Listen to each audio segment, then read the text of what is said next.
Hi there. I'm Dr. Noel Nelson, and it's my pleasure to share a few thoughts with you today. Some uplifting, inspiring, and practical tips to help you find greater happiness and success in your life. Today's topic: the problem with control. The interview is important to you. It was hard to get, and you want everything to go smoothly. You know the traffic can be bad, so you allow plenty of time to get there. But then your worst nightmare happens. The bus is late, or your car won't start. There's a major accident, and the traffic is tied up for miles. Despite your good intentions, despite your allowing plenty of time, you're going to be late. Very late. You ask yourself, why? Why does this always happen to me? Why can't anything go my way? Or your partner likes peace and quiet when they come home at night. So do you. Your teenagers fight all the time. You know this. You know your partner is going through a particularly bad time at work, and it's important that the kids toe the line. You tell them clearly the consequences for acting up that evening. The kids know you're serious because you do follow up with consequences. But this night, despite your best efforts at controlling your kids' outbursts, no sooner has your partner walked in the door than the kids start hollering, slamming doors, and raising a horrible ruckus. Whereupon your partner glares at you and demands, "Can't you control these brats for just one evening? Just a few hours? Is that too much to ask?" Ah, sigh. And it is no better at work. You try to get projects done on time, and someone or something prevents that from happening. You are so tired of trying to hold it all together, you could cry.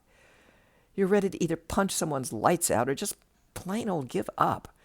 It seems no matter how hard you try, you can't control a darn thing. And you're right. You can't. So quit trying to control. What? Give up, you ask? Throw in the towel? Let my world go to heck in a handbasket? No. Quit trying to control. Instead, learn to respond. You see, control demands that others behave in set, predictable ways. Whether it's the traffic, your kids, your coworkers, or your partner, none of these are going to behave completely predictably.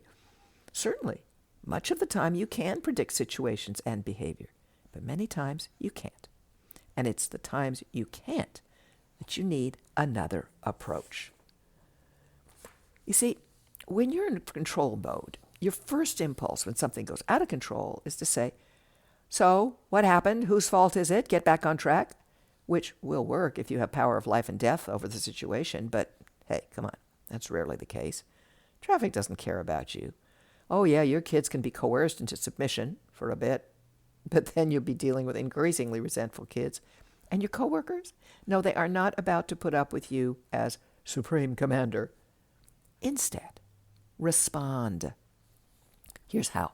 Number 1, acknowledge that the situation is out of control. Stop trying to control. Cold turkey. Accept the reality that this is a situation you cannot control. Secondly, focus on finding a solution rather than pointing fingers. For now, don't concern yourself with who did it. Instead, concern yourself with, how can I resolve this? Use your imagination, your creativity. You'll have plenty of time later, after the crisis or emergency, to sort out responsibility and accountability. And thirdly, start dealing with the situation immediately. Okay, the traffic is hideous.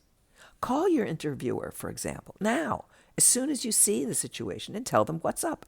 Then ask them, what's your preference here? Shall we reschedule the interview or what? In the second situation, your kids are being horrid.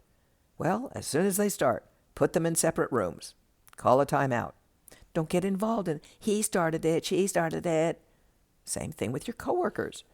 Don't look for who did what to whom. Concern yourself first and foremost with, we're having trouble getting this work in on time. What's in the way? What can we do here? Listen, negotiate, be eager to help. Respond, and everything in your world will go much better. Thank you for listening to Up, and check out my new book, Phoenix Rising, Surviving Catastrophic Loss, Fires, Floods, Hurricanes, and Tornadoes. If you'd like more uplifting, inspiring, practical tips and techniques, please visit my website, noelnelson.com, or take a look at my Meet the Amazings Facebook page. Until next time, be well and take care.